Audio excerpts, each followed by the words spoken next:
là, plus personne ne parle. Parce que maintenant, on a le petit 3-2-1 qui nous dit « Attention, on est parti pour l'épisode 17 de la saison 6. » Tout ça, c'est... Ouais, bah enfin, déjà, on est à je sais plus combien de centaines d'épisodes, tout court, centaines d'heures, surtout pour l'écouter. À raison Est-ce qu'on va bientôt rattraper Amour, Gloire et Beauté ou Les Feux de l'amour? Faudrait qu'on fasse une jauge. Je pense qu'on est loin là quand même. Est-ce qu'on va être On est loin, parce que ça syndiqué? fait Est-ce une qu'on a la cinquantaine d'années, syndication? Oui, Ouais. peut-être. Ah, on a dépassé la saison 5, normalement on est syndiqué. Hein. Ah, normalement, on l'est, effectivement. Faudrait que je regarde un peu dans les papiers si c'est le cas. En tout cas, là, actuellement, si vous commencez le podcast, à raison d'1 heure par jour, il vous faut presque 1 an, donc... Bon. Après, il y a les premiers épisodes, donc vous pouvez gagner peut-être 1 heure ou 2. En attendant le premier épisode. Bon, même, écoutez pas la première saison. Non, parce que dans la première saison, il y a quand même des trucs sympas vers la fin. Peut-être. Où on s'améliore niveau J'ai son. très peu de souvenirs. C'était il y a longtemps. Bon, bah, ça, je dirais pas le contraire. Moi, j'ai avoué publiquement que j'avais aucun souvenir de ce qu'on fait. Bah, surtout à cette époque-là, à mon avis. On les faisait bourrer de toute façon, donc... Pas au début. Au début, j'étais au Red Bull. Oui, c'est vrai, c'est venu après. Je sais pas si c'est mieux. Je sais pas. C'est une fois qu'on s'est senti confortable. C'est bon, je peux boire de la bière? C'est permis. Oui, c'est ça, on a la ratification, on est rated R. On a la and for licence 4. mature. C'est ça. Licence 4, c'est le truc avec les couleurs jaunes et rouges, là, qu'il faut mettre des pions. Et licence 4. Mais tu fais ça avec des capsules de bière, quoi. Oh là là, Et on va faire ça. Quand tu fais une ligne, tu bois un coup. Ah ouais. Putain, ça s'appelle licence 4. Les gars, Voilà. j'ai inventé Personne n'y un a pensé concept. avant, je veux faire ça. C'est un jeu à boire. Demain, Forcément. vous allez les retrouver dans tous les chaises longues. Oui, c'est ça. C'est le genre de jeu que c'est dans le fond ou dans un fond d'un carrefour, quoi. Bref, comme vous avez pu l'entendre, parce que bon, là, on digresse, ça fait 2 minutes. Là, on recommence comme on faisait en première saison. Quand est-ce qu'il commence l'enregistrement là On te dira, Donc, Olivier. il y a Ah d'accord, c'est gentil. Cécile, Élodie et Olivier avec moi ce soir. Salut.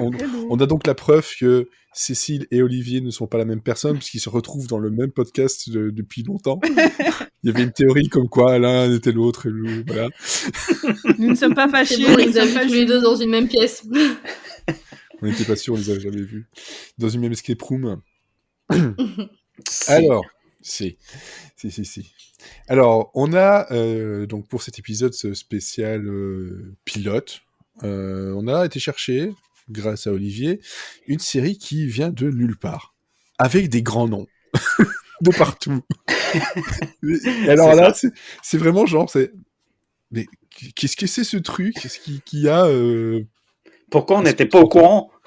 C'est ça, c'est comme si t'avais déterré un trésor et tu vois la scène où t'ouvres le trésor et là il y a une lumière jaune qui embellit toute la pièce. C'est exactement ça. Ouais. Voilà, c'est une série qui a presque 30 ans, 28 ans d'ailleurs, 28 ans aujourd'hui, qui s'appelle Body Bags, ou aussi Petit cauchemar avant la nuit. Voilà, ou Cadavre au menu au Québec, ou comme disait Élodie, Sac à cadavre. voilà. Un sac, un cadavre, un sac à cadavre. C'est vraiment la traduction totalement littérale. Mais en vrai, je sais pas si c'est juste IMDb qui l'appelle comme ça ou si ça a vraiment été utilisé. Je pense que tu sais, et IMDb parfois ils te traduisent automatiquement les titres. Et je pense qu'ils passent par un truc genre Google Trad pour certaines choses. Oh, sûrement, oui. Quand ils trouvent pas, toi, ils mettent un truc. Parce que bon, partout j'ai trouvé en tant que Petit cauchemar avant la nuit. Donc. Bah ouais. Bon, voilà. C'est un truc qui parlera d'horreur. Donc ce n'est pas forcément le genre de prédilection de tout le monde ici. C'est-à-dire à peu près à moitié-moitié. Et on a aussi de l'actu, et on va directement passer par là. l'actualité avec quelques renouvellements, dates et autres joyeusetés. Alors,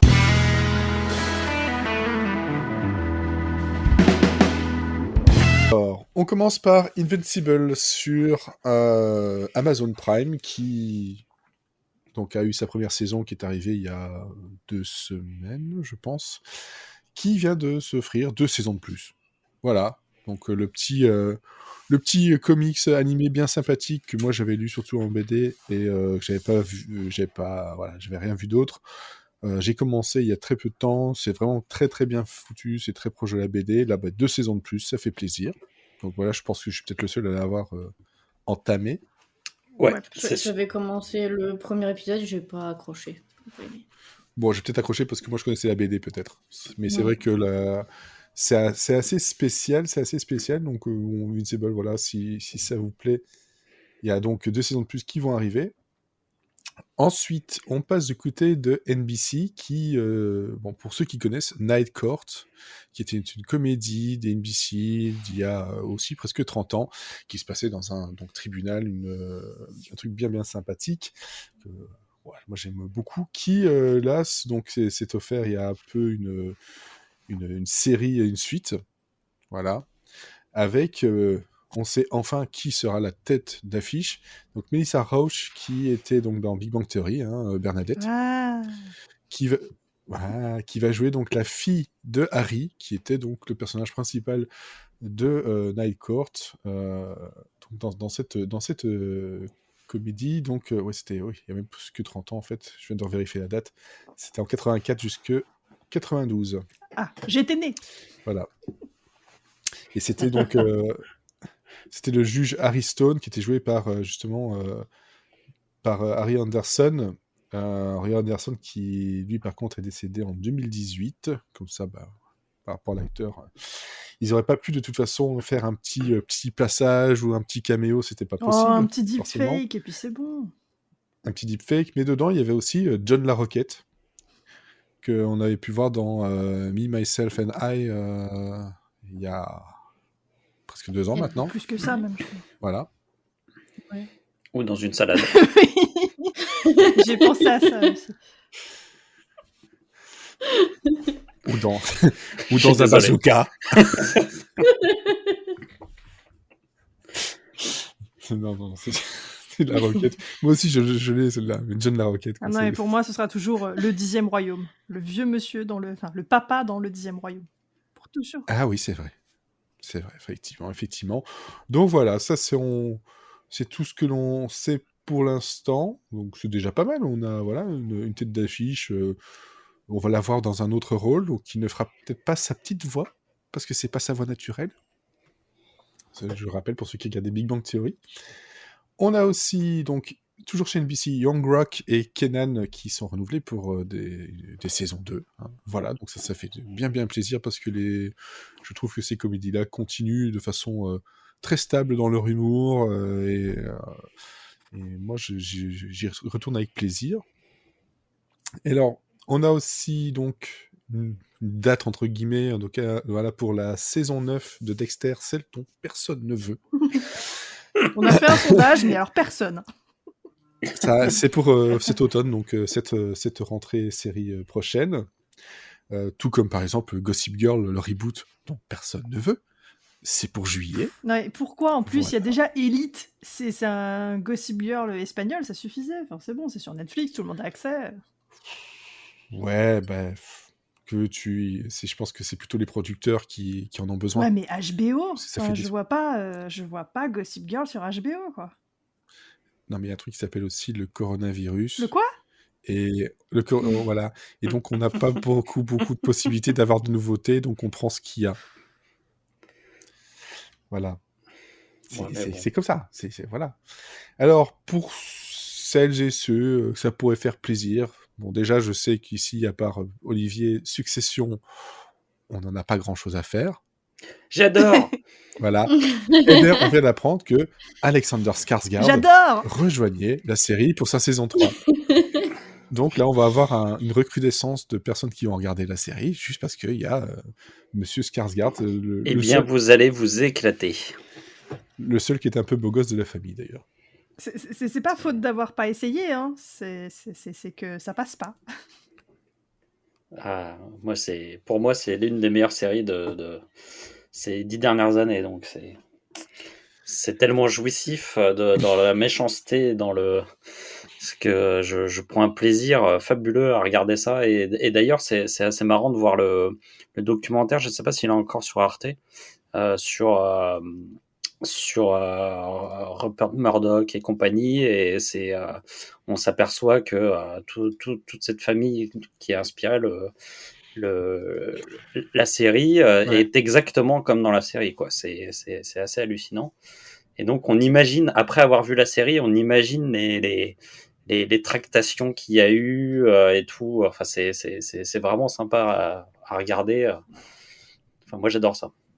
Et donc, Skarsgård jouera le rôle de Luca Mattsson, un CEO d'une boîte de tech, plein de succès et surtout prêt à la bagarre.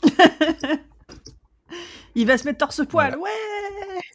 Oui, ça, c'est dans ce contrat à chaque fois. Il a signé pour. Hein. Voilà. J'ai pas fait de la muscu pour rien, ok. On rentabilise. Il a une assurance sur ses pecs. Et les abdos, parce que les abdos sont quand même... La tablette de chocolat est une très miam. Alors, il faut savoir que les abdos, il y a 2 trucs qui font que j'arrive plus à entendre ce mot. Parce qu'à chaque fois, j'ai l'impression que je vais avoir les abdos machon. Voilà, pour ceux qui connaissent l'acteur. Et le pire, dernièrement, c'est à cause du chat qui avait des espèces de muscles et il a des abdominaux. Et là, j'en peux plus. C'est les abdominaux. Ouais, c'est bon, maintenant j'ai Aldo Machon qui fait sa démarche sur la plage dans ma tête. Super. Voilà. Ou un chat qui fait la démarche d'Aldo Machon avec des abdominaux. C'est trop. Faites gaffe, sinon on va retourner sur Gucci. Hein. On sait que c'est un épisode qui a eu des non-fans.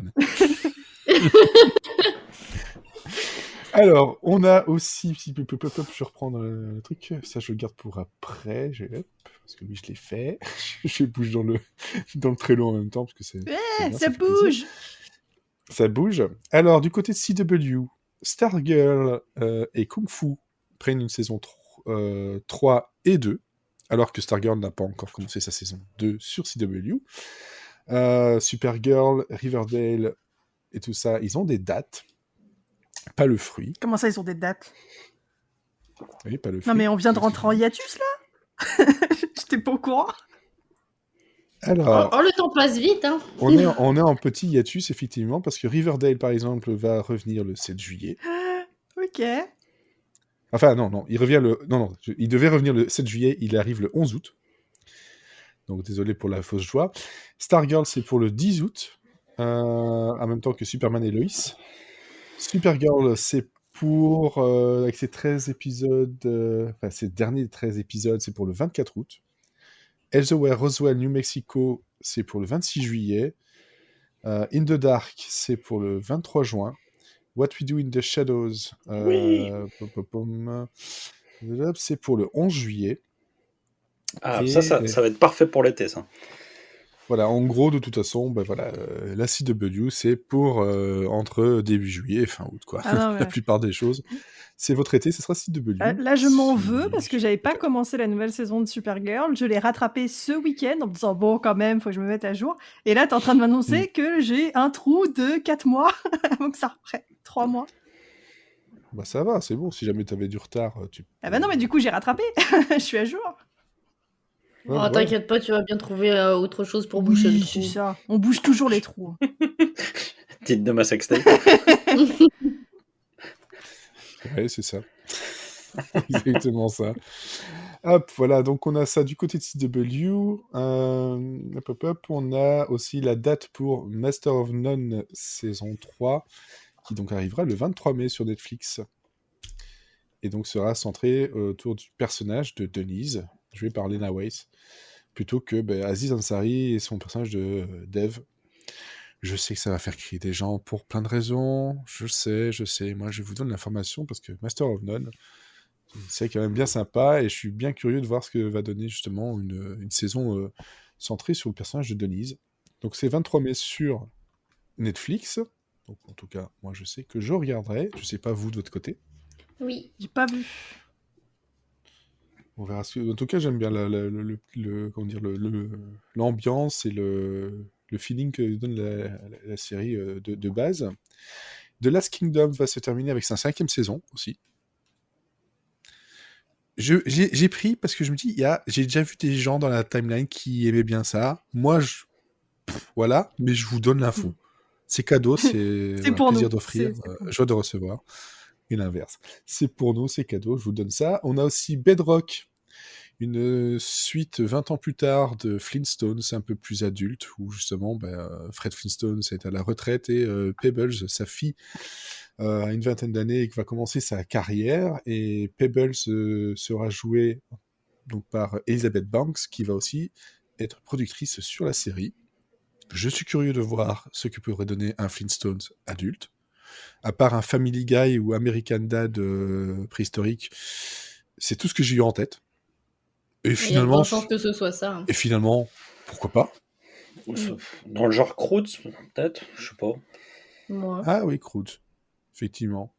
Enfin, en tout cas, bon, voilà, ça s'appelle Bedrock pour histoire de bien se décaler de Flintstones anciens, parce que Flintstones, c'est quand même très, très connoté enfant. Hein. Hanna-Barbera, c'est très, très enfantin, en tout cas. Même s'il y a plusieurs lectures, ça, on nous lit souvent. Ouais, c'est Alors, ça, c'est juste- vraiment la dimension adulte qui est assez étonnante, quoi. On va voir en quoi ça va être adulte. Oui, c'est ça, parce que... Des culs, des seins Et des dinos. et des dinos. Et des culs et des sandinos. Des culs, des seins et des dinos. Ça me fait penser à un podcast qui n'existe plus maintenant. Avec... c'était quoi? C'était Sad... C'est vraiment bizarre qu'il n'existe plus. J'aurais Non, fait Non, Ouais, non, non, non, pourquoi, non, non, non, pourquoi en fait, c'était un podcast, et je suis désolé parce que j'adorais ce podcast-là. C'est That's Sad. That's Sad où en fait Ah oui. c'était sur des Des fictions, romans érotiques. des romans érotiques, mais des trucs un peu bizarres. Et dedans, il y avait des romans érotiques avec des dinosaures, Oui. avec des raptors. Ah oui, mais surtout. là, le truc, t'avais pas lu le truc sur Amazon sur le Raptor. Il y a eu aussi la nana qui tombe amoureuse du coronavirus et tout. Enfin, Oui, elle en a parlé. ah là là, mon Dieu. Et malheureusement, elle ne fait plus les podcasts. C'est triste, parce que j'aimais beaucoup entendre ces extraits de livres. C'était drôle. tellement beau. Alors, comme on est dans les dinosaures, les sexes, tout ça, on va parler de Bitlou. Oh, l'enchaînement. Je me rattrape. Je veux pas savoir à quoi tu te rattrapes. À des bites de loup, hein, forcément. Plein. Donc, Law and Order, qui n'est pas qu'une phrase de Trump, mais qui est surtout une série de notre ami Dick Wolf, donc alias Bitlou, va s'offrir un nouveau spin-off, qui vient de recevoir une commande, forcément. De toute façon, quand Bitlou il dit je fais une série, les gens ils disent ok, je signe où? C'est simple. Aussi de l'argent. Oui, voilà, il dit je vais faire une série sur moi qui vais aux toilettes, il fait ok, je signe où? Voilà, ce sera Law and Order. Ça, c'est... Moi, à chaque fois que j'entends parler de Law and Order, je pense à Phoebe qui dit que ça devrait être Order and Law. Order and Law, ouais. Et donc, ça s'appellera For the Defense, et ça parlera donc d'un avocat, pas de la défense, criminel attorney. Je sais plus du tout la traduction. Procureur. Si, c'est ça, criminel attorney. Je crois que c'est l'avocat de la défense ou un procureur de. Voilà, c'est plutôt pour la défense.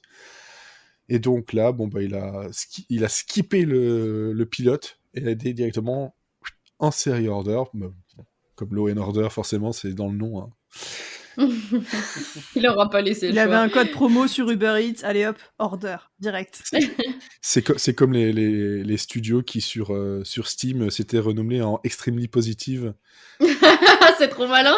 Histoire de faire croire qu'en fait, les notes de leur jeu étaient extrêmement positives. Et ça a marché pendant un temps. Ils se sont fait éjecter de Steam après. Donc, bref. Voilà. C'est malin quand même. Bah oui. T'imagines, le gars, il fait une pizzeria, il s'appelle La Meilleure Pizzeria. Son nom, c'est La Meilleure Pizzeria. Donc tu tapes Bah ouais. La Meilleure Pizzeria, puis tu tombes sur lui. T'as intérêt à suivre. Ah, et moi, tu charges des gâteaux, Comment tu tombes sur moi, quoi, c'est ça. C'est la magie d'Internet. Oui, on te cherche toi, on te sur des gâteaux. C'est plus ça, je t'avoue. Ça me permet de bien me camoufler sur Google. Je suis camouflé sur Google. On me cherche sur les internets. Je suis déguisé en cookie. C'est ça. Alors, on a aussi Tuca and Bertie, qui aura sa saison 2 sur Adult Swim en juin. Je sais qu'il y en a qui regardent. Moi, je ne l'ai pas du tout apprécié, cette série-là. Il y a parfois un peu trop de séries adultes avec des animaux. Un peu trop. Un peu trop. On a aussi, en parlant d'animaux et de Dick Wolf, on a Wolf Like Me. Chez Peacock, qui est aussi un animal. Trop d'animaux. Avec Josh Gad. Ah non, c'est pas un animal. Un papa animal. Isla Fisher. C'est un poisson. Ah oui. Ah non, c'est une pêcheuse. Non, pêcheur. c'est celui qui tue le poisson. Ouais, bon, on n'est pas loin des animaux. Donc on a une commande donc de 6 épisodes pour Peacock, donc dans la comédie Wolf Like Me, qui est en fait une comédie sur un couple qui vient de se former et va justement apprendre à se découvrir avec ses petits secrets, ses petits bagages. Et du côté de justement Marie, qui est jouée par Isla Fisher, on aura des secrets un peu plus gros. Voilà. Donc on verra bien ce que ça peut donner. Moi, pourquoi pas, j'aime bien Josh Gad. Isla Fisher, je me rappelle plus trop dans quoi elle a joué. Malheureusement, je vois son visage et à chaque fois je fais « Ah oui !» Ah, c'est elle. Ben ouais. Et en fait, je sais plus dans quoi elle a joué. C'est triste, hein. Il y a plein d'acteurs comme ça, c'est « Oui !» Ah bah moi, tout le temps. Oui, mais c'est ça. Même des gens connus. Hein. Enfin, Et c'est là Non, où mais t'es ça, c'est la vieillesse. c'est là où t'es content de regarder les c'est ma séries mémoire. sur Amazon Prime parce que tu Ouais, as c'est le Le X-Ray. X-Ray. Ouais. Ah ouais. Ah, ça a changé ma vie quand même. Hein. Ah, putain. Il faudrait qu'il y ait le X-Ray partout, tout le temps. Mais oui. Tu passes plus 20 minutes à te dire, mais putain, il a joué dans quoi celui-là? Mais c'est ça, quoi. En fait, tu sais, pendant ta réflexion, tu te dis, mais non, faut que je trouve parce que ça fait travailler ma mémoire, c'est bien. En fait, non, pas du tout. On galère toujours autant à retrouver les trucs. Donc, au moins, là, on perd pas de temps. En fait, tu dis ça fait travailler ta mémoire, puis en fait, ça galère tellement. Et je suis super perturbé par le chat qui joue avec le bic. Tu galères tellement qu'en fait, au bout d'un moment, ton cerveau, il fait. Voilà, un peu de cerveau. C'est ça. Mais surtout que tu t'énerves à essayer de trouver le nom de là où tu l'as vu, puis finalement, tu suis plus du tout ce que tu étais en train de regarder. Et tu reviens en arrière. Ah, attends, mais c'est qui encore? Ah, bah, quoi? Il est mort? Mais quoi? Où tu t'en Non, vive le X-Ray. Ouais, non, franchement, ça, c'est une super invention. Et alors, on va terminer sur une autre que j'ai gardée juste parce que je pouvais dire Taika Waititi, aussi connu sous le nom de LC Waikiki chez nous, qui va donc avoir le rôle de Barbe Noire, un Blackbird, dans le Our Flag Means Death, qui est une comédie pour HBO, une comédie de pirates. Voilà, pour HBO Max, avec 10 épisodes, et en fait, il va jouer donc ce rôle-là, il va être le réalisateur du pilote, et il sera producteur exécutif dessus. Et ça me donne très envie, parce que franchement, une comédie de pirates, déjà, ça me donne envie. Avec Waititi à la baguette, ça devrait être pas mal quand même. Ouais. Oh, t'as loupé, il fallait dire à la barre, c'est une comédie de pirate. Merde. Vas-y, on la refait. Et alors, Our Flag Means Death est donc une histoire basée, voilà, très librement, sur la véritable histoire de Stead Bonnet, qui est donc Rhys Darby dans Flight of the Conchords, et qui est un aristocrate un peu pompeux qui lâche tous ses privilèges pour devenir un pirate. Non, ça donne très très très envie, ouais. Voilà. Et donc derrière, niveau showrunner, on a David Jenkins qui est donc le showrunner de People of Earth. Donc, c'était vachement bien ça quand même. On a des noms quand même sympathiques. Ça va. Ça se passe pas trop mal quand même. Ça se passe pas trop mal de ce côté-là. Et puis bon, il y a Taika Waititi, donc c'est bien. Donc on mettra notre plus beau t-shirt jaune avec une tête de singe. C'est ça. Acheté très cher sur un marché. Mm. Ah alors, non, mais moi j'ai retrouvé des vidéos de moi et des photos de moi quand j'étais petit avec le t-shirt bleu, le t-shirt jaune, le t-shirt vert. J'avais toute la collection. Ah ouais, je les avais tous. Très gros fan.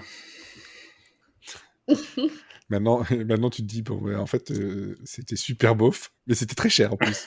Ah bah j'imagine, ouais, c'était cher. Je pense que c'est le seul truc qui est un peu cher que j'avais, mais mais je les avais tous. Il y a comment dire, une génération qui a fait chier ses parents, mais réellement, pour avoir ce t-shirt-là, quoi. Ah Et oui, alors, moi je pense que je l'ai fait chier parce que ça m'étonnerait qu'elle l'ait acheté d'elle-même, ma mère, tu vois. Ça. oui, la société existe toujours, Ah ouais? il faut le savoir. C'est une société franco-turque. Et LC veut dire les copains. Bah c'était mon copain. Voilà. Voilà. Parce que c'était des amis fondateurs de la marque. Oh.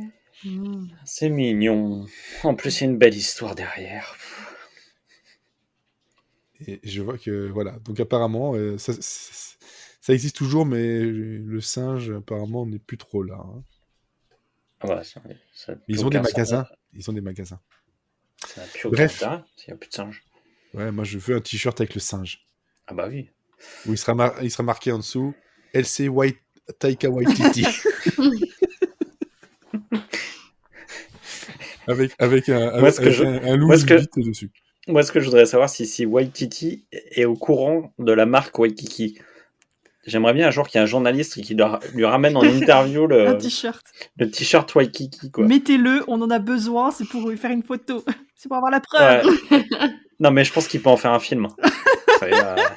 Le gars est tellement fou que... L'origin story de Waititi. Ah ouais, non, ça peut être vraiment très cool. C'est vrai. J'ai envie de voir cette série.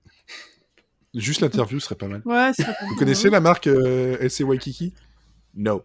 Ok. Voilà. Mais oui, mais là, faut lui amener le t-shirt, là. Ouais, on vous offre un LC Waititi.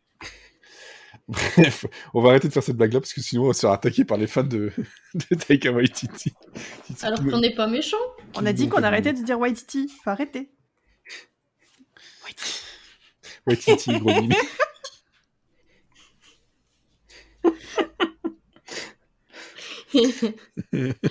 Bon, on va passer à des trucs moins drôles. Hein, ça peut passer à autre chose. On va parler c'est drôle aussi. De sac de mort. Moi, j'ai beaucoup ri. Sac de mort qui n'est pas dans Harry Potter. Lui, on peut prononcer son nom. Ouais.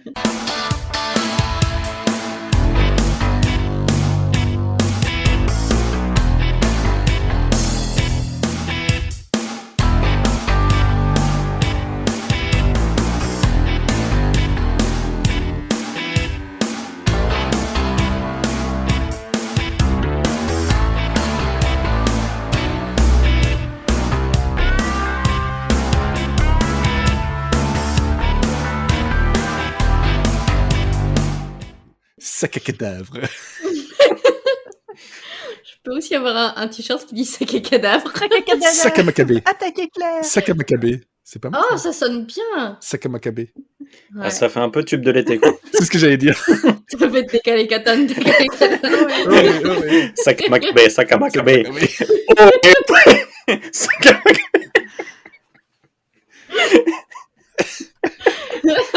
Le tube de Vous l'été. trouvez tous les t-shirts de Monsieur Cyril Friends à la rentrée avec nos meilleures blagues. Non, ça c'est l'épisode 17 de la saison 6. Retrouvez l'Almanach 2021. Une blague par jour. Les meilleures répliques. Moi, franchement, je trouve qu'il faut qu'on sorte le CD de titres. Et alors, pour bien faire ça, il faut que le premier titre soit l'original et le deuxième, c'est juste un remix techno pour.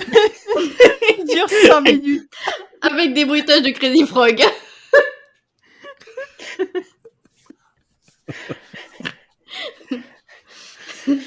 Voilà. Je sais pas pourquoi, mais Macabé, j'avais Shakira en tête. Sagela, Macaca. Ah ouais, donc là, c'est un album qu'il faut qu'on fasse. Avec Macabé, partout. Voilà, en fait, c'est un cadavre exquis. Ce qui aurait fait un bien meilleur titre. Ça. C'est surtout que ça correspond très bien. Donc, on revient là-dessus. Donc, Petit cauchemar avant la nuit, cadavre au menu, body bags, sac à cadavre, sac à macabé, cadavrexie, peu importe. Enfin voilà, c'est un téléfilm en fait, parce que ce n'est plus une série. Donc qui date de 1993, donc 1993, qui dure 1h30, et où on retrouve un certain John Carpenter. Qui Sans doute voilà, un gars qui travaille le bois, tout ça, qui fait le sol. Jésus. C'est le père de Jésus. Ouais, c'est Jean Carpentier. Charpentier.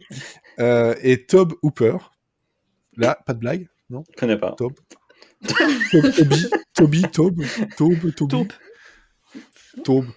Ouais, non, là, pas inspiré. Moi, j'en ai une autre, mais... On lui fait accroche-pied, il tombe. Je sais pas. Quand il a un rhume. Bref, donc des grands noms de l'horreur, de l'épouvante, de l'inquiétant et du gore, du glauque, tout ça. Et du sale. Avec au scénario Dan Angel et Billy Brown. Alors, là, Moi, que j'ai lu en travers le générique de début, j'ai lu Dark Angel et Charlie Brown. Et Millie Bobby Brown. Elle était pas née, mais elle a fait des films d'horreur. Et donc, c'était sur Showtime. Et on a droit donc à un téléfilm qui est un pilote d'une série qui aurait pu être une série anthologique avec des mini-sketchs de à peu près une demi-heure à chaque fois, toujours sur des thèmes horrifiques et surtout sur sur ce justement body bags, sur ces morts et inquiétantes, en tout cas les causes non naturelles et qu'est-ce qui a pu les causer. Donc c'est ça la petite originalité quand même, c'est de savoir tiens, comment il est mort comme ça, mais on va avoir l'histoire de comment il est arrivé dans cette morgue, et tout ça est raconté par un très très très très bien maquillé John Carpenter, plein d'humour et de trucs dégueux. Et c'est franchement avec la musique des années 80, parce que là on est en 93, mais la musique elle sonne tellement 83. Ah bah de toute façon c'est Carpenter. C'est Oui, Carpenter c'est ça. qui l'a fait, et lui il est resté bloqué là quoi. Enfin. Bah, en tout cas maintenant tu ressors la série aujourd'hui, bon à part les trucs juste pour la musique, tu dis ok c'est de la synthwave, c'est bon. Ouais, c'est bon. Ça passe. Bon, en fait, Carpenter, il a compris qu'il fallait jamais être dans la mode, parce que quand t'es dans la mode, t'es forcément à un moment donné hors de la mode. Alors que Carpenter, il a continué à faire il a toujours fait ce qu'il voulait faire, il a toujours gardé son style, et du coup, il était à la mode dans les années 80, il a été un peu moins à la mode, et puis maintenant, il a de nouveau à la mode. Ouais, c'est ça. C'est facile, c'est beaucoup plus facile comme ça. Ah ouais. Alors, c'est une série donc qui était aussi arrivée en France alors une première fois en 94 au Festival du film fantastique de Gérard Mer, et qui a été diffusée sur M6 en 96, le 19 décembre. Ah ouais. Et pour un film de Noël. Voilà. Pour ceux qui savent, moi j'ai su en lisant la date de diffusion sur M6 que c'était un jeudi, parce que ça pouvait être que diffusé dans les jeudis de l'angoisse, où étaient diffusés les Contes de la Crypte, où étaient diffusés tous les téléfilms un peu horrifiques à l'époque, et que je regardais. En général, j'enregistrais ce qu'il y avait avant, et je laissais dépasser l'enregistrement après, comme ça ma mère savait pas que j'avais regardé. Malin. Malin. Et alors, dernière chose que je vais dire avant de passer la parole à Olivier, parce que c'est de lui d'où vient le choix de ce pilote. Et on te remerciera jamais assez. On a rigolé sur le titre. On a rigolé sur le titre, mais sachez qu'il y avait un titre alternatif qui s'appelait John Carpenter Presents Mind Games. Ah, mais c'était très à la mode à cette époque-là, les titres où tu prenais le grand nom de la série et la mettre en tant que narrateur, en fait. Le grand nom, je comprends, mais Mind Games, bof, quoi. Oui, là, par contre... Ouais, j'arrive pas à comprendre non plus, ouais. Parce que Body Bags, c'est clair, net. Ah bah là, on a compris, ouais. Mais, sac à cadavre aussi, d'ailleurs. Attention, hein, je vais vous refaire le coup du... l'effaceur, pour ceux qui m'écoutaient. Avec sac à cadavre, ça peut marcher aussi. Hein, sac à cadavre. Sac à Body bags. Doggy bags. Ah non, pas doggy bags, je me suis trompé. Ah, ça dépend, pour le présentateur, ça peut marcher. Sac à macabé. trop présentateur. Bah oui, c'est ça, en plus, c'est vrai. Il en a un petit de sac Doggy Bags. Ils ont mis beaucoup de sauce. Bon, c'est pas grave. Alors, Olivier, d'où vient ce truc? Ah bah, je me pose la question aussi. Non, bah, par rapport à toi, déjà. Pour tout vous dire, en fait, je connaissance suis en train de lire un super bouquin qui s'appelle... Alors, attendez, je vais vous dire le titre exact. Ce qui est bien, c'est qu'on a une... Dans ce podcast, tout le monde, c'est la même chose. On adore quelque chose, c'est super, et puis le nom, c'est... Je sais plus. Je fais pas C'est le gaffe. contenu qui est important, pas le contenant. J'ai mangé un truc, c'était trop bon. C'était ça et ça. Je sais plus comment ça s'appelle. Mais moi, j'ai une mémoire de poisson rouge sur les noms. Alors, Ah bah, pareil. et même mes trucs, c'est une horreur. Alors, donc, c'est un livre qui s'appelle L'œuvre de John Carpenter, Les masques du maître de l'horreur. C'est de Stéphane Boulet. C'est sorti en 2019. C'est un livre qui est très, très beau. La couverture est très chouette. Attends, c'est Stéphane Boulet? C'est papa de GK, ça, non? Le frère de Stevie. C'est sur de Gamecult. Attends, Stéphane Boulet, c'est Third Edition? C'est ça, ouais. C'est ça. Third Edition, bah oui, c'est ça, c'est lui. Alors, vous allez rigoler, parce que Stéphane Boulet, il est passé par Gamecult. Ouais, c'est ça. Rédacteur, et aussi... surtout du côté de la caméra, tout ça, voilà, en tant que pigiste et caméra. Et maintenant, il est directeur d'une école. Voilà. D'accord. Comme quoi... Tous les chemins mènent à l'éducation nationale. Voilà. Tous les chemins mènent aux fonctionnaires. D'ailleurs, c'est son seul livre chez Third Edition, en tout cas, tout entre 12 et 35 € selon l'édition numérique ou pas au collector. Voilà. Ouais, et vraiment le livre est assez remarquable. Je trouve que c'est une vraie analyse de certaines séquences des films de John Carpenter, et donc notamment il parle de cette série, et je me suis dit mais c'est fou, j'ai jamais entendu parler de cette série, donc j'ai eu envie d'aller voir ça, surtout qu'il y avait le nom de Tobe Hooper qui se greffait à ça. Donc Tobe Hooper, c'est quand même Massacre à la tronçonneuse. Et voilà, donc moi, John Carpenter, c'est vraiment un de mes réalisateurs. Je pense que j'aime à peu près tout ce qu'il a fait. C'est vraiment pour moi l'archétype du réalisateur du film d'horreur à l'ancienne. C'est un mec qui a toujours il est vraiment, c'est un mec qui s'est toujours mis au service de son histoire et jamais du tape à l'œil, comme beaucoup de films d'horreur font maintenant. Et du coup, c'est vrai que pour moi, au même titre qu'un Hitchcock, pour moi c'est le Hitchcock du film d'horreur en fait. C'est vraiment quelqu'un qui cadre très bien ses plans, qui a une vraie réflexion de ce qu'il faut montrer, ne pas montrer, et qui a accompagné toute ma jeunesse, tous les films d'horreur que je regardais quand j'étais petit. À chaque fois que c'était un Carpenter, j'étais dingue, et voilà. Donc et dans le bouquin, tout ça est très bien transcrit, et je ne connaissais pas cet ovni, et en plus il se trouve dans la description du truc, il disait c'est un truc qui ressemble au Conte de la Crypte, qui est quand même une série culte pour moi. Bah, tellement, surtout quand tu vas John Carpenter grimé comme ça. C'est ça. Tu l'imagines, c'est clairement. La photographie des transitions, on est clairement dans les petites présentations des Contes de la Crypte. L'enchaînement l'enchaînement des films, c'est pareil. C'est le même humour un peu quand même. Ouais, c'est carrément le même humour. Ça vient, c'est genre 4 ans après les Contes de la Crypte, je pense. Et clairement, c'est inspiré de ça. Et John Carpenter, c'est quelqu'un qui s'est jamais caché de ses inspirations.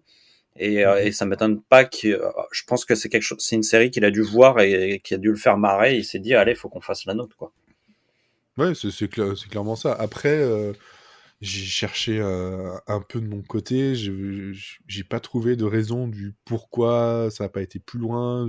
Mais surtout que ça a été annulé pendant le tournage, en fait. C'est même pas... Ouais, tu sens que c'est la mésentente artistique, comme on peut dire, ou une question de budget, ou... Je sais pas. Après, peut-être que Showtime, c'était pas vraiment le genre de chaîne à vouloir proposer un programme un peu horrifique, dégueu. Bah pourtant, franchement, à Showtime ou HBO, je voyais pas qui d'autre, surtout à l'époque, ça. quoi. Ah ouais, à l'époque, non, c'était pas possible. Et après, je pense Oui. pas que c'était non plus très très cher parce que surtout Ah sur ouais, la non. première histoire, tu sens le truc a pas coûté très cher, mais que c'est tellement bien réalisé et mis en scène que ça fonctionne. Mais en soi, il y a rien qui fait que ça fasse monter la note en fait. Non, non, c'est pas cher. Enfin, Les clairement, c'est deux à autres, chaque... à la rigueur, il y a des effets, il y a plus Oui, d'effets visuels et il y a même quelques effets numériques, mais mais par contre, il y a quasiment une unité de lieu à chaque fois. Enfin, c'est pas des tournages qui sont, à mon avis, très coûteux, quoi. C'est vrai qu'il y a, et puis il y a un... Carpenter, il a l'habitude Ah de bah oui, faire hein. l'artisan, quoi. Donc, Oui, c'est ça. Lui, il a toujours fait avec des budgets un peu ridicules, à part mm. certains films, mais enfin, lui, c'est ce qu'il aime justement, c'est bidouiller, quoi. Ouais, c'est bidouillé. Mais bon, il bidouille bien entouré. Parce que bon, on a cité John Carpenter, Toby Hooper, on a aussi Wes Craven qui se retrouve dedans. On a Sam Ouais, Raimi. en tant Bon, qu'acteur. Sam Raimi en tant que acteur, Alors, Faut disons le qu'il fait une savoir, hein. apparition. Très faut ça, courte, très courte. mais marquante. On voit surtout en photo. Hein. On va dire Ouais, ça enfin, comme ça. quand on le voit en vrai, c'est assez marquant quand même. On a Mark Hamill, on a Oui. Sheena Easton. Marc Qui Hamill, on aussi... le voit quand même bien, hein. On voit Oui, même on son voit Bah, bien. pull. il a le rôle principal. Ah, Voilà, mais on a quand même des grands noms, Robert Carradine, tout ça comme j'ai déjà dit, ou Stacy Keach dans le deuxième partie. et, Enfin voilà, c'est et des visages connus en tout cas. ce qui est intéressant, je parlais des influences de John Carpenter. Ce qui est intéressant, c'est de retrouver Roger Corman. Alors, je ne sais pas si vous savez qui est Roger Corman, mais c'est un réalisateur de films de série B qui a dû faire, entre 50 et 100 films, qui a produit 400 films. Et c'est un réalisateur en fait qui a fait beaucoup de films qui ont inspiré Tim Burton, avec notamment avec Vincent Price. Il a fait toute une série de films sur l'œuvre d'Edgar Allan Poe, dont La chute de la maison Usher. Et donc c'est un réalisateur qui a beaucoup inspiré John Carpenter, parce qu'en fait John Carpenter, lui, il avait pas des moyens démesurés, il habitait dans un petit bled au fin fond de l'Amérique, et donc lui, quand il allait au cinéma, il allait voir les films de série B, parce que c'était tu payais un ticket, t'allais voir 2 films. Et du coup, lui, il s'est biberonné au film de Roger Corman, et c'est assez marrant de le voir lui donner un rôle dans cette série. C'est vraiment, enfin, on sent que dans cette série, il a mis toutes ses influences, il a mis, que ce soit lui ou Toby Hooper, hein, je pense qu'à mon avis, les deux ont vraiment travaillé main dans la main. Et c'est assez marrant de voir qu'ils ont mis toutes leurs influences, tout ce qui fait leur travail dans cette série. Ils se sont clairement amusés, quoi. Ah ouais, non, clairement. Alors par rapport à Sam Raimi, j'avais noté quelque chose et je sais pas si vous l'avez vu. Donc c'est pas vraiment spoiler, mais bon, Sam Raimi, son rôle, c'est un cadavre, en fait, dans une armoire. Et au moment où son cadavre tombe, la machette qui était en lui se plie. Non, j'ai pas vu. Quoi? C'est pas une vraie machette, Et- il est nul! Non, mais je sais pas pourquoi, je l'ai vu, j'étais là, il y a un truc bizarre, je suis revenu en arrière, puis je regarde, puis... Ah ouais, ok, d'accord.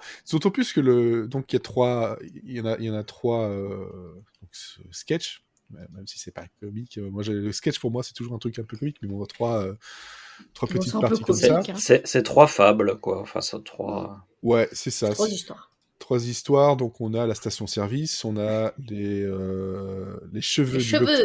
du docteur Miracle Miracle. et Œil pour œil. En fait, ça c'est pour les titres français. Et donc, le premier, c'est une étudiante qui est embauchée pour travailler la nuit dans une station-service, qui est un peu au milieu de nulle part. Et on apprend très vite via la télé qu'il y a un tueur en série qui sévit.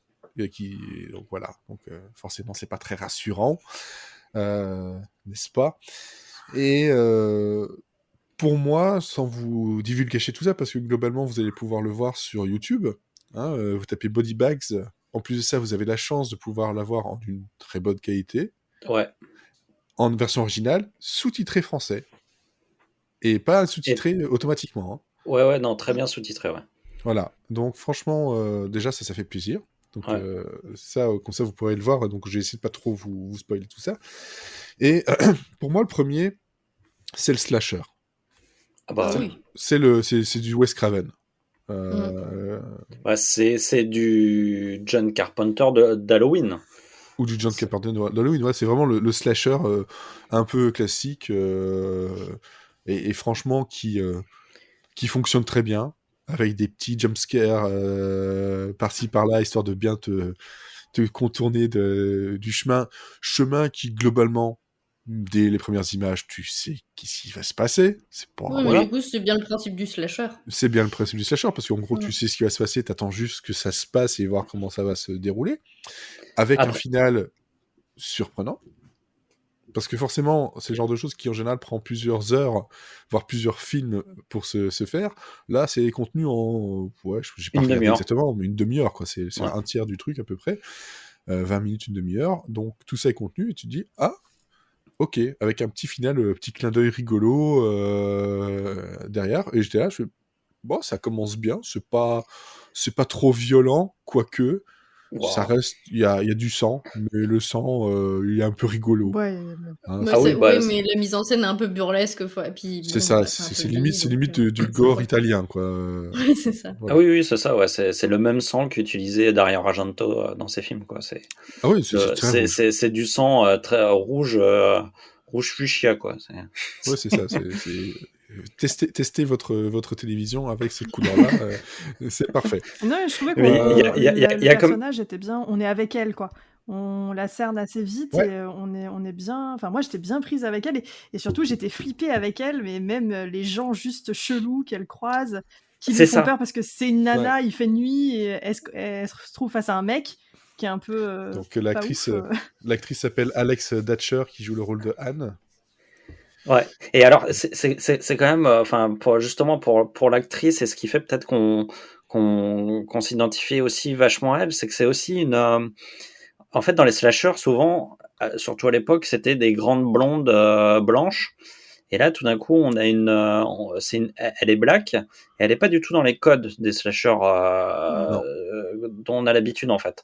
Non. Et du coup, elle vit pas dans une belle maison. On sent que c'est une fille du peuple normal.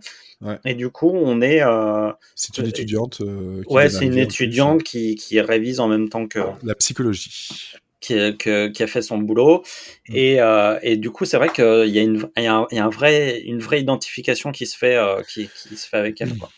Ouais, et c'est là-dedans dans cette partie-là qu'on retrouvera donc Wes Craven, qui est un gars qui demande des cigarettes. Voilà. Voilà. Il est crédité comme ça de toute façon. Et en fait le gars est tellement chelou qu'on a l'impression que c'est lui le serial killer, quoi. Ouais. Donc... c'est ce que disait Cécile, c'est-à-dire que on se projette tout d'un coup à la vision de la femme qui est seule dans une rue ou dans un endroit, et que tout d'un coup tout homme devient un espèce de prédateur, quoi. Ouais. Et puis t'as des gars un peu insistants, hein, voilà, qui un peu lourds. Mais quasiment tous. Tous, ouais. Il y en a un qui l'aide, qui est avec son. Vaguement, il dit ouais, bah, t'es là, j'ai essayé d'éviter de lui il avait pisser surtout dessus. envie de pisser, en fait. J'ai réussi à éviter de lui pisser dessus, mais bon, il dort. C'est marrant parce qu'ils l'ont crédité en tant que l'étranger, mais il dit que c'est un bum, donc c'est un clodo. Donc voilà, c'est un clodo, il s'est endormi là. Je l'ai laissé tel quel. Bon, voilà, voilà, le premier, c'est déjà très classique. C'est très classique, même si juste avant, on a eu cette présentation par Carpenter, très plein de lumière, de couleurs, très, très Carpenter de toute façon, où en gros, il commence par dire mort de cause naturelle, mort de cause naturelle, mort de cause naturelle, mais donnez-moi quelque chose un peu sympa, quoi, mort de cause naturelle, c'est chiant. Et là, et puis il fait, et voilà, et on a notre fierté américaine, le body bag, globalement, il dit, voilà, c'est notre truc, voilà, qu'une mort un peu bizarre, qu'est-ce qui s'est passé? Et donc là, sans trop t'en dire, il te dit ce qui va être les séries. J'ouvre des sacs et c'est un peu comme un Kinder Surprise en fait. Ah, c'est ça. Et voilà. c'est marrant qu'il parle de fierté américaine parce qu'après, il nous transpose dans un décor qui est totalement américain. C'est-à-dire que t'arrives, c'est la station service Ah oui, des classique. peintures Dooper, quoi. Oui. T'es aux États-Unis. Et c'est assez marrant parce qu'en fait, c'est cette station service, le premier plan, c'est-à-dire que c'est tellement noir autour que tu comprends que c'est une station service qui est vraiment au milieu de nulle part. Il y a rien, il y a pas d'autre décor autour, c'est noir non. chez noir. Et ces vides-là, en fait, ce noir et tout, et ben c'est de là où va surgir la menace, quoi. Ouais, Et non, franchement, c'est très classique. C'est des choses qu'on a, surtout maintenant avec les années, tout ça, on a vu et revu. Mais c'est très très bien fait, c'est très carré, à part cette machette un peu voilà. Je l'ai pas vu. Voilà, mais le reste, moi voilà, les jumpscares en général ça marche sur moi. Donc à plusieurs moments, hop, ça a fait, je fais putain arrêtez, c'est bon, j'ai compris quoi. J'ai compris. Mon petit Claire. Mais jusque là, toi j'étais là, je fais oh c'est pas mal, l'esprit un peu voilà conte de la crypte, c'est ça. Comment c'était aussi l'autre série, c'était Au-delà du réel. Il y avait Non. Au-delà du réel là, aussi. Au-delà du réel, c'était pas ce format-là. Il y a Alfred Hitchcock présente qui est vraiment dans ce style-là. Mais je sais pas pourquoi j'ai eu Au-delà du réel en tête. Au-delà du réel, non, c'était plus. Ouais, non, c'est plus des histoires, c'est vrai qu'un peu plus bizarre, mais je sais pas pourquoi j'ai eu ça, mais il y a eu vraiment le conte de la crypte, c'est le premier truc qui arrive et qui reste. Alfred Hitchcock présente aussi. Ouais. Avec donc, le présentateur. C'est malin d'avoir rangé les trois histoires dans cet ordre-là, parce que par exemple, la première histoire de Slasher, si elle avait été en deuxième ou en troisième, elle nous aurait paru bien plus fade après avoir vu les autres. Il y a une gradation dans le dégueu, dans la violence et dans le dérangeant. Ouais. Ouais, c'est clair que c'est la mise en bouche, quoi. C'est vraiment c'est un menu. Et pour le coup, le titre québécois est assez intéressant parce que il parle de cadavre au menu. De cadavre au menu, et c'est vraiment le menu entrée plat dessert, quoi. Ouais, c'est ça. Et donc là, jusque-là, Cécile, ça allait. Là, ça va. Moi, j'étais avec elle. Je suivais bien l'histoire. Après, ça a commencé à se dégrader très lentement. Voilà. Et ça se dégrade au moment de donc Hair, donc les cheveux du docteur Miracle, où on a Richard Corbett qui commence à perdre ses cheveux, hein, voilà, et bon, ça l'inquiète plus qu'autre chose, il ne s'aime plus, il devient relou d'ailleurs là-dessus, au point où ça... C'est pas sa femme, c'est sa copine du moment, lui dit clairement t'es un bébé, voilà, tu réagis comme un bébé, t'as les cheveux d'un bébé. Je crois qu'à un moment donné elle lui dit même bon, si c'est comme ça, on va faire un petit break un petit peu, et puis il voit une pub passer à la télé avec un docteur qui dit je peux vous faire pousser les cheveux grâce à une protéine miracle. Et donc il va faire cette opération là, et il lui dit voilà, passez la nuit, puis une fois que la nuit est passée, vous allez normalement ça devrait fonctionner. Donc il fait cette opération, il passe la nuit, il se réveille, et là, hop, il a des cheveux, mais alors très très très magnifique. Les cheveux de l'étalon. Ah oui. Ah ouais, là il est super heureux. Quelle chevelure. Ah ouais, c'est ça, il est heureux, tout le monde se retourne sur lui, sa copine est de nouveau excitée par lui. Je crois que Cécile elle va avoir un problème dans pas longtemps. Il a plus long que moi, j'étais choquée. Ouais, voilà. Donc, et puis lui, ça grandit vite en plus. D'autant plus que, voilà, 24 heures plus tard, il y a donc ces 15 cm. Ouais, c'est ça, 15 cm de plus. Et là, tu dis, ah ouais, quand même, voilà. Mais il est où le côté bizarre? Qu'est-ce qui va se passer? Il va se faire. En fait, ouais, il va se faire par ses cheveux. Ça commence à lui piquer la gorge, quoi. Ça commence à lui gratter la gorge un peu. Et dès qu'il dit, j'ai la gorge sèche, elle me gratte. J'ai mal à la gorge. Là, directement, je me suis dit, oui, mais c'est malin parce que tu comprends tout de suite, mais en même temps, t'as envie de voir. T'as envie de voir, mais en fait, tu comprends, mais en même temps, la révélation. Tu sais pas la révélation te dit, aller. ah ouais, non, en fait, c'est pas tout à fait ce que je pensais. Ça va beaucoup plus loin, parce que là, on tombe dans le pendant nanar, série Z du film d'horreur. En fait, c'est que t'as le truc des cheveux. Tu dis juste ça, c'était déjà bien. Mais après, t'as la surcouche avec le pourquoi. Oui, pourquoi? La raison et pourquoi on ne donnera pas. Mais j'étais ah ouais, d'accord. Par contre, là, on commence à un niveau de dérangement qui, moi, me touche particulièrement parce qu'il y a pas que les cheveux, il y a sa peau qui a des petits problèmes. Ouais. Des petits cratères, quoi. Et il faut savoir que moi, c'est peut-être pas très très fort, mais la trypophobie, je l'ai bien là. Ouais, même moi, je l'ai Hein senti. Je l'ai pas du tout, et pourtant là, je l'ai senti. Les petits. Parce que tu vois, les trous Ouais. dans la peau, je suis désolé, c'est un truc qui... surtout que là, c'était quand même bien dégueulasse. C'est un truc qui, moi, me dérange, surtout qu'il est de plus en plus malade, au point où, globalement, bon, il n'est plus que l'ombre de lui-même. Voilà, ça, c'est ça. Et en gros, là derrière, il y a un petit message de la vanité de l'humain, et de machin, blablabla. Rase ton crâne nous fait Moi, C'est c'est ça. celui qui m'a fait le plus rire. Mais en fait, voilà, j'étais dérangé par rapport à ça, mais pour le reste, j'ai trouvé ça drôle. Mais c'est surtout le... Alors, c'est dur de pas spoiler, mais le cheveu, il est très drôle. On est en 93. L'image de synthèse, Toy Story, c'est 1 an plus tard. Oui, non, mais même sans ça, juste la mise en scène de cette fameuse gorge, enfin, c'est fait pour être drôle. Enfin, Ouais, moi, c'est... ça me fait rire. Que... Tu sais, t'as l'impression d'avoir Alien, mais version comédie.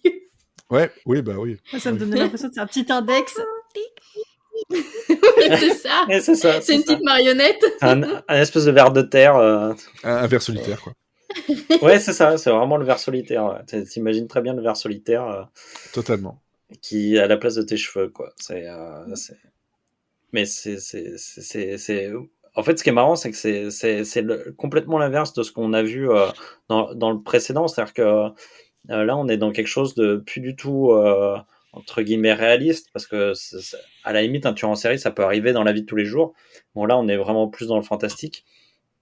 Et en fait, c'est marrant de voir que pendant le truc un peu réaliste, il prend une héroïne qui est issue de la classe populaire, et quand il la ramène le fantastique, il prend un personnage qui visiblement est assez aisé, et du coup, c'est ce personnage-là à qui va arriver des misères à cause de, justement, comme tu as dit tout à l'heure, sa vanité, quoi. Donc on a vraiment les deux films se répondent malgré tout, quoi. Et puis en plus, du coup, comme on sympathise beaucoup moins avec ce personnage, donc on a presque envie que ça lui arrive, en fait. Ça. Il y a absolument rien. Je me suis dit, voilà, sa copine le traite de bébé parce qu'il réagit comme un bébé. Oh, il est chiant. Il est chiant. Ouais, finalement, c'est bien fait pour ta gueule, quoi. Désolé. Mais le personnage, donc, joué par Stacy Keach, c'est un acteur qu'on voit énormément. Hein. Ouais, c'est un grand acteur. Hein. C'est un très grand acteur. J'ai eu le syndrome dont on parlait tout à l'heure de putain, où est-ce que je l'ai vu? Ah oui. je suis dans sûr. Blue Bloods en ce moment. Dans le truc avec Matt Papa Leblanc. machin là. Papa Implant là. Ouais, Papa Implant. Man with a Plan. Ouais, ben voilà, il était aussi dans avec Charlie Sheen là, il jouait merde, Two and a Half Men aussi pendant un moment. Bref, c'est une personne on l'a surtout beaucoup vu avec des cheveux blancs et très vieux pour l'instant. Hein. Faut pas le se cacher parce que comme ça date de... Bon, j'avais 10 ans à l'époque de ce truc-là, donc Stacy Keach, vous l'avez vu dans plein de films, plein de séries. C'est un visage que vous voyez souvent et pas que pour des petits rôles en fait. Et donc, ouais, ça là-dedans, on a cette deuxième partie où ça devient un peu plus dérangeant, mais jusque-là, personnellement, ça allait. En fait, c'est que c'est dégueu, mais le propos, il est tellement farfelu que du coup, tu t'en détaches. Oui, c'est ça, mais c'est comme je dis, c'est le nanar série Z total, assumé. Et ça, c'était rafraîchissant, et surtout, on voit aussi dans la différence de photographie. On a le truc de juste avant, très bleu, très la nuit, etc. Là, c'était flash années 80, années 90. Ah ouais, on est vraiment dans tous les sens, quoi. Dans l'opposé complet, quoi. Et il y en a un où c'est vraiment le plaisir de mettre en scène le slasher, et l'autre, on est vraiment plus dans l'ironie, et c'est assez marrant. Ça correspond vraiment à ce que dans la filmo de John Carpenter, c'est vraiment on est dans les clous de sa filmographie. C'est-à-dire quand il y a les films qui sont des purs trucs horrifiques, et puis à côté de ça, t'as les films qui sont très ironiques, Et celui-là, en fait, il se rapprocherait plutôt de Invasion Los Angeles, oui, avec ce d'ailleurs, truc qui se fait, sans spoiler, qui se fait un peu dans le dos, quoi. D'ailleurs, dans Invasion Los Angeles... Ah non, c'est pas ce film-là où il y avait Stacy Keach. Moi, c'est bon, j'ai retrouvé Ok. où je l'avais vu. C'est Cassius Pride dans NCIS New Orleans. Il joue le père de Scott Ah bah Bakula. voilà, oui. Bah voilà, forcément, il y a du Scott Bakula J'avais pas encore là-dedans. prononcé son nom dans cet épisode, ça n'allait pas. Ce n'est pas normal. Non, Stacy Keach, il avait joué dans Los Angeles 2013. Voilà, c'est ça. C'est pour ça que j'avais en tête Los Angeles, mais non, c'est pas du tout le même film. Ouais. Ouais. Donc voilà, on a ce côté-là. Et puis arrive œil pour œil. Eye. Mon petit préféré. Et eye, en anglais, c'est l'œil, mais en français, c'est eye. Aïe. Ça fait bobo. Non, ça, c'est la préparation H. Là, tu vois, donc, c'est pas le même auteur. Voilà. Et donc, ça parle de quoi ? Ça parle de Brent Matthews, qui est un joueur de baseball pro, que tout le monde veut, tout le monde s'arrache. D'ailleurs, comme j'ai noté sur Twitter, les Giants tombent à l'œil. Petite blague qui, après coup, marche Dès le début. vachement bien. Dès le début, en plus. Et bon, ben voilà. Parce qu'il faut dire que le gars est pas du tout physique. Et en fait, il réussit parce qu'il a un œil qui est incroyable, quoi. Il voit les choses avant tout le monde. C'est ça. Il faut dire que c'est Mark Hamill, quand même. Et c'est Mark Hamill, avec une moustache. Oui, c'est ça qui fait tout. Avec une moustache. Et donc, tout le monde le veut parce que justement, il a cette particularité-là. Et il finit son match et sa femme l'appelle. Elle dit, j'ai une surprise pour toi, il faut que tu rentres. J'espère que tu vas rentrer très vite. Il dit, oui, je rentre très vite. Mais là, bon, il y a un orage. Un gros orage, presque une tempête, qui fait que sa bagnole dérape. Mais c'est surtout qu'il cherchait les cassettes dans le fond de la voiture, ceux qui n'arriveraient plus aujourd'hui. Les cassettes, c'est dangereux. Aussi. C'est ça. Je faisais la même avec les CD dans mon AX. Et donc, et voilà, c'est l'embardé, accident de voiture, et quand des personnes s'arrêtent pour voir ce qui s'est passé, il se retourne et il a un gros morceau de verre bien profond dans l'œil, comme par hasard, son œil bionique. Enfin, bionique, c'est moi qui l'appelle comme ça, mais bon. Et là, déjà, tu dis, aïe. C'est pas comme... Ça allait bien jusque-là, quand même. Bon. Et donc, il se fait opérer, et il y a un médecin qui lui dit, j'ai pour toi... un médecin qui fait des greffes de Dieu. Il l'a jamais fait, hein, mais il a la théorie. T'acceptes ? Mais il est confiant. Voilà, et il dit oui. Et le problème, c'est que son œil du mystérieux donateur commence à lui donner des maux de tête et des visions plus que sanglantes et horrifiques. Et pire que tout, il est pas de la même couleur que l'autre, alors ça. Ouais, bon, ça, les yeux verront, ça existe, c'est pas très très grave, mais ils lui disent, bon, on va te mettre une lentille, ça passera. Donc c'est pas le problème principal, c'est que ça joue sur son mental et sur ses visions. Histoire qu'il y ait une reprise bien des fois depuis hein. Voilà, parce que bon, forcément, l'œil enregistre les choses, c'est pas le cerveau. Hein. Bon. Écoute, si on cherchait un pseudo-scientifisme dans cette série... Je crois qu'il faut pas.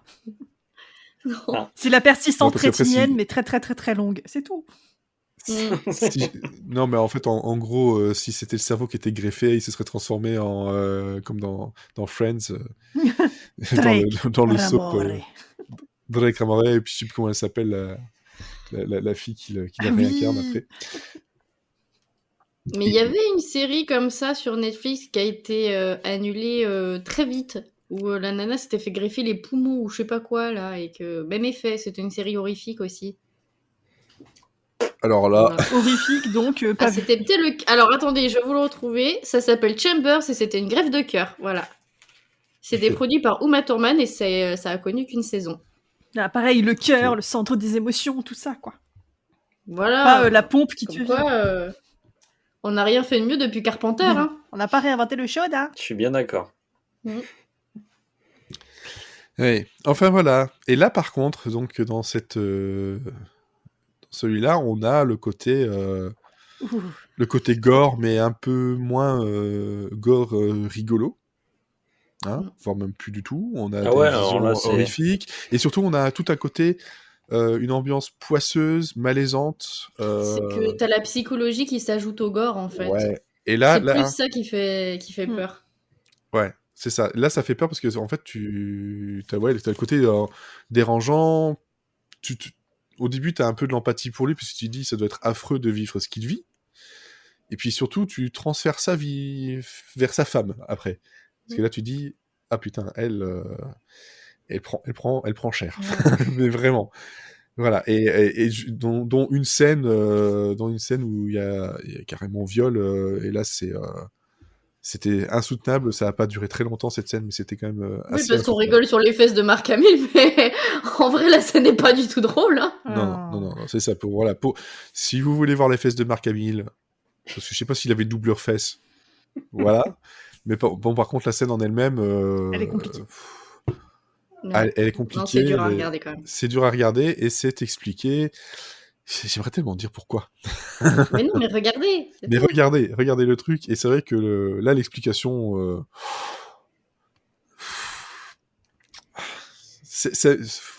On va dire que vu que c'est dérangeant jusqu'au bout, l'explication est dérangeante aussi. Mais surtout que ça aussi, ça fait partie des classiques de l'horreur. Hein. C'était pas le premier à faire ça, c'est pas le dernier. Mais j'aime bien, mais c'est comme ce que fait la nouvelle mouture de Creepshow, c'est de reprendre les classiques de l'horreur et de le refaire, mais là, à sa façon, en fait, comme il aurait toujours voulu le faire. Et même si, de vous, c'est quand même, ça part d'un plot un peu pété et claqué au sol, mais la réalisation, la mise en scène et tout fait que c'est magistral. Hein. Ouais, ça c'est clair. J'étais en train de vérifier un truc par rapport à... Parce que quand tu as dit tout ça, depuis tout à l'heure on parle, il y avait les Masters of Horror. C'était Showtime aussi. Hein. Ouais, c'est ça, c'est Showtime aussi. Et là, c'était 2005. Ah bah les maîtres de l'horreur, mais je crois que c'est Carpenter y a participé, ouais. Ouais, mais t'as John Landis, en fait, t'avais... ouais, il y a... 2 saisons, t'avais 26 épisodes. Je vais vérifier... Mais ça, c'est le genre de série, c'est génial, parce que pour eux, c'est des bacs à sable. Tout ce qu'ils auraient pas pu tenir sur un film sur 1h30, ils se font plaisir là-dessus, et ça se voit. Ah, et ça, tu vois, par exemple, justement, quand je regarde les maîtres de l'horreur... dans les citations de référence, on a Les Contes de la Crypte et Au-delà du réel. Hein. Ah ouais. Moi, Au-delà du réel, j'avais pas... Mais bon, c'est vrai que ça, c'est encore autre chose. C'est pour ceux qui aiment vraiment l'horreur, voilà, il y a 2 saisons, 26 épisodes. C'était à chaque fois un épisode d'1 heure. Mais là, par contre, c'est 1 heure, et puis c'est autre chose, puis c'est un autre réalisateur, c'est d'autres acteurs, etc., d'autres histoires avec que des grands noms. Hein. Joe Dante, Dario Argento, John Carpenter... Ça, c'est petit côté à part, mais c'est vrai que celui-là, cette partie d'épisode-là, aurait eu sa place dans Master of Horror. Alors que les 2 premiers, quoique à la limite Gas Station peut-être un peu, mais les 2 premiers un peu moins. Voilà, donc c'est pour ça que quand je vois tout ça, on a 3 parties pour 3 types d'horreurs différents, presque pour 3 publics différents en fait. Mais à chaque fois très bien réalisé, très bien monté, très bien amené aussi par cette morgue qui sert de liant entre chaque. Puis même la morgue, à la fin, il y a un twist quand même. Et il y a un twist, d'ailleurs, il y a presque une histoire à part entière. Ouais, il y a un twist, et un petit twist d'ailleurs avec une erreur factuelle. Parce que il lève sa tête alors que il doit faire le mort, et il lève sa tête au moment où il y a un des 2 gars qui regarde vers lui. Bon, c'est un peu con. Oh, c'est un détail. C'était pas aveugle. Je crois qu'ils ont pas fait. Je crois qu'ils n'ont pas fait beaucoup de prises du truc. Je pense effectivement. Mais voilà, on se trouve là-dessus avec de la musique top, la photographie elle est top aussi, et l'histoire. Il y a un peu pour tout, mais c'est vrai que là, par contre, je reste sur le côté. Alors que je suis pas un grand fan forcément d'horreur ou de ce genre-là, mais je me demande comment ça se fait qu'ils n'ont pas été plus loin. Enfin voilà, c'est... Allons interviewer Jean Porter. Je pense que c'est la seule solution. Je me porte volontaire. Enfin voilà, et là par contre, Cécile... mais alors, par contre, excusez-moi, mais je vois qu'il y a eu un 2. Quoi ? Comment ça, il y a eu un 2 J'ai un Body Bags 2. Ça n'a rien à voir. Parce qu'il est pas recensé sur IMDb ni sur quoi que ce soit. Eh bien, je ne sais pas. Mais Body Bags 2, le retour. Ils sont pas contents. Attends. Mais oui, pendant que vous cherchez, moi, l'épisode sur l'œil, ça a été très très compliqué. Parce que là, autant la trypophobie, ça va, je le tiens bien. Mais par contre, non, les yeux, c'est pas possible. Je n'ai pas regardé l'épisode, en fait. J'ai regardé à côté de l'écran. Et quand il y a eu les fesses de Mark Hamill, là, j'ai pu regarder, ça faisait pas peur. Mais non, il y a des trop gros focus sur son œil, c'était pas possible. À partir de... Voilà, j'ai vu la première scène du début, ou dans la scène d'introduction, les fesses, et après, je suis revenue à la morgue. Tout le reste, c'était un épisode audio. Ouais, mais moi j'ai regardé tout le truc, mais le final de cet épisode. Surtout que les lentilles qui sont utilisées et tout marchent quand même vachement bien, quoi. Ouais. Parce que il y a un moment donné où il a les yeux injectés de sang et tout, et ça fonctionne super bien, quoi. C'est vraiment, on voit toutes les étapes de la guérison de l'œil, et puis après tout d'un coup la rechute. Et je trouve qu'il y a un vrai travail de maquillage là qui est quand même assez impressionnant quand même. Ah oui, pour quelqu'un qui aimait pas ça, c'était vraiment très très dérangeant. Ça marchait très très bien. Ah ouais, non, de toute façon tout ce qui est les yeux et les dents, c'est compliqué quand même. Ah, les dents, je m'en fous. D'ailleurs, par rapport à va voir le film Le Dentiste, on en reparle après. Par rapport à cette partie de l'épisode, donc ça c'est celui qui est réalisé par Tobe Hooper. Voilà, comme ça, voilà. Celui de Gas Station est réalisé par John Carpenter. Et alors, petit truc que j'ai trouvé comme ça en recherchant, le 2, ça n'a rien à voir. Je pense que t'as dû avoir un truc qui... Body Bags 2, ça existe, c'est des BD, mais je pense pas, j'ai pas trouvé. Je suis déçu alors. Mais voilà, donc ça se passe à Haddonfield, dans l'Illinois. Donc, bizarrement, comme Halloween, en fait. Ouais, c'est son foyer. C'est son foyer, effectivement.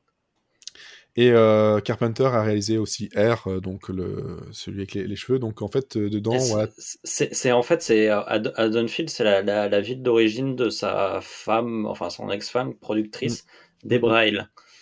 Et donc c'est pour ça qu'on retrouve le même nom un peu partout. Alors aussi, je vois un truc, et justement dans un article d'un gars qui dit ouais, pourquoi en fait, est-ce qu'on peut parler de à quel point John Carpenter était génial dans Body Bags. Donc il n'a pas plus d'informations, mais par contre il donne le rôle de Carpenter comme étant un petit côté white trash Beetlejuice. Ouais. Ouais, il a un côté... un petit Beetlejuice... ouais, c'est un petit côté voilà, bouseux, limite, ouais, c'est...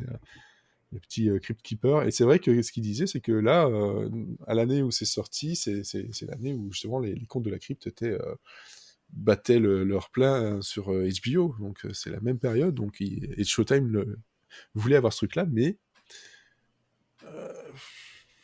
ouais.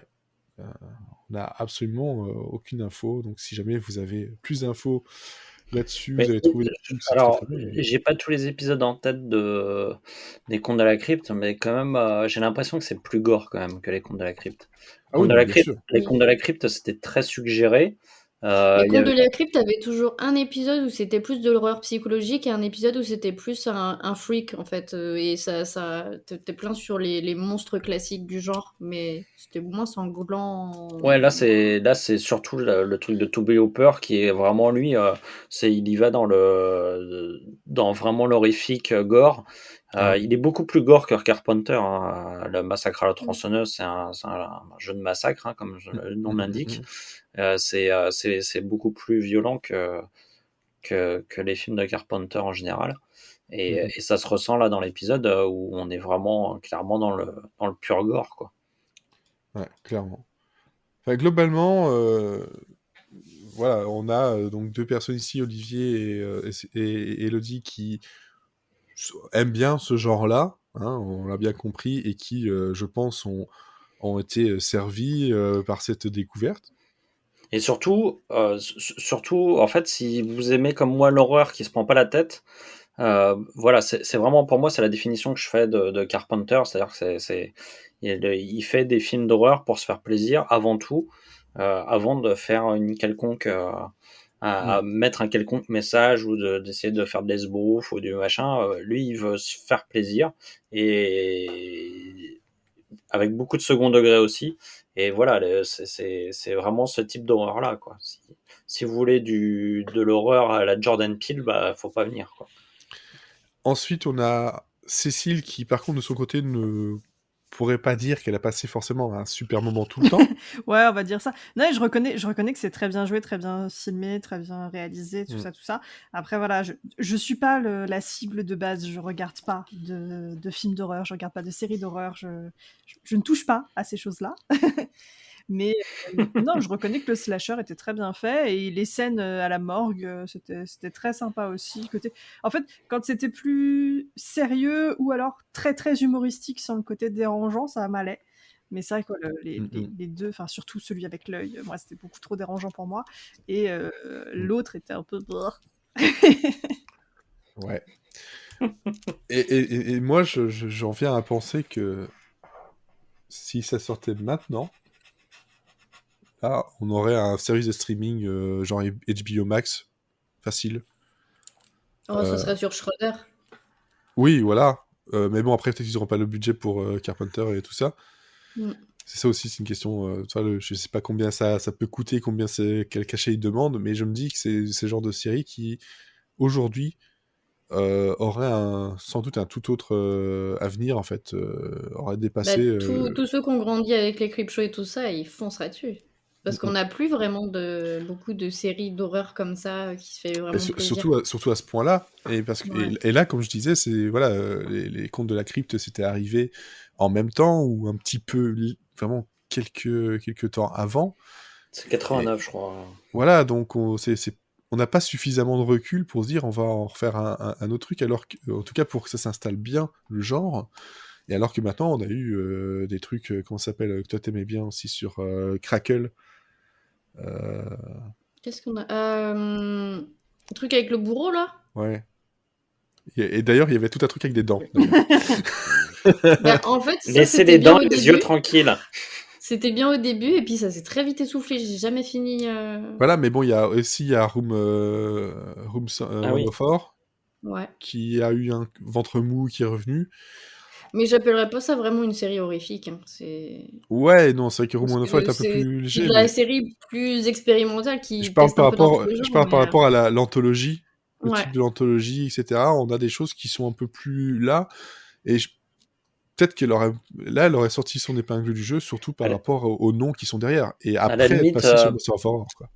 Peut-être le Love, Death and Robots, qui est produit par Fincher, a un peu ce côté-là, où on passe vraiment du coq à l'âne entre deux épisodes. Ouais.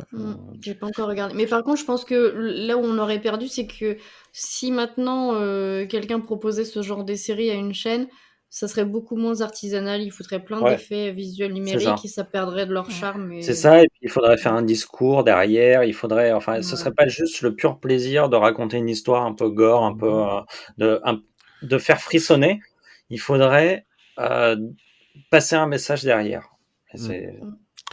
Ouais, c'est vrai. Après, moi, ce que j'aimais bien aussi dans ce truc-là, et qui aurait pu se passer aujourd'hui, c'est que on n'aurait peut-être pas eu sur 1h30, on aurait peut-être eu juste les petites parties d'une demi-heure, un truc comme ça, et ce serait un format très très bien, parce qu'en général, ces anthologies-là, c'est très vite 1 heure, voire plus, et moi je trouve ça très très long pour ça, c'est beaucoup plus insoutenable. Tu vois, les nouveaux Creepshow, c'est 2 histoires et c'est des épisodes de 42 minutes, et franchement, c'est parfait. Hein. Par contre, t'as plus maintenant le système de petits sketchs entre les deux. Ben voilà. Ça, c'est dommage, ils l'ont supprimé. Et c'est ça que j'aime bien ici dans Body Bags aussi, c'est ce petit personnage rigolo. Oui, ça te permet de souffler entre 2 épisodes où t'es tendu des fesses, et là, tu rigoles un coup, et c'est reparti. Non, ouais, c'est ça. Donc franchement, là, une belle découverte qui restera lettre morte. Enterrée. Mais ça vaut le coup de le regarder, parce que l'avantage, c'est que même si ça n'a pas eu de suite, ça se regarde en tant que film, en fait. Ouais, c'est ça. Et vous tapez donc Body Bags sur YouTube, c'est le premier truc qui arrive. FR, sous-titré FR, franchement, si vous aimez le genre, foncez. Si vous ne l'avez pas déjà vu, d'ailleurs, si vous l'avez vu et vous le connaissez, n'hésitez pas à commenter.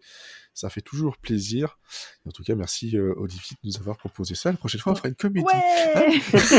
En plus, la blague des boobs qui reste coincée dans le tiroir, je pense le truc qui m'a le plus rire, le truc le plus gras de la série. Le truc le plus gras, c'est clair. Et puis ça, ouais, à tous les coups, ça devait être du recyclé.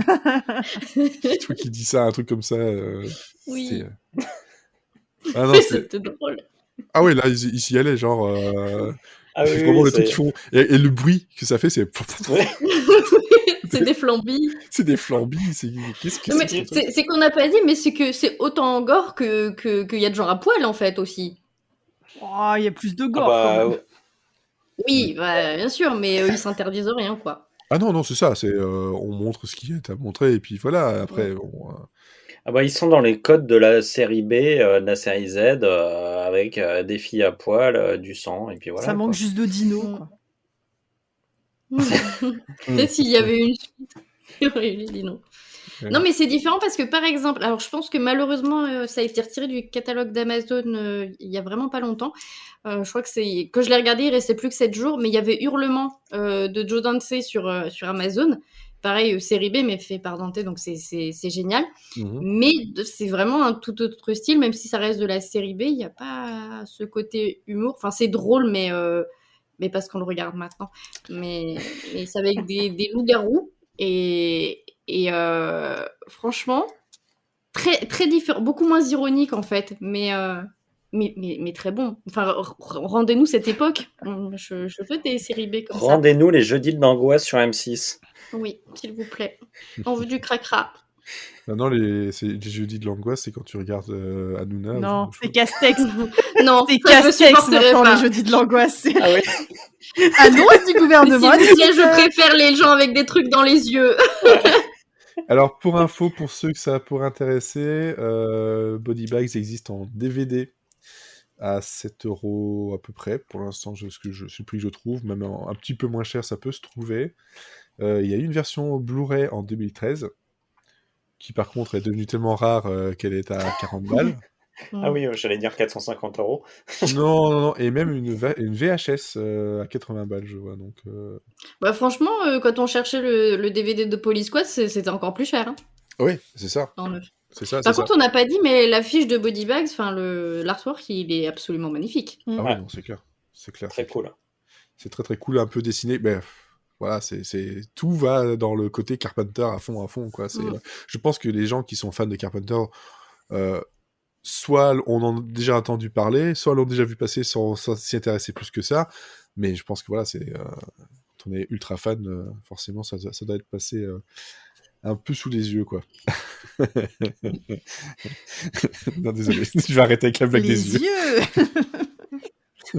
Ah non, sérieusement, quoi. Les yeux, les sécateurs, tout ça.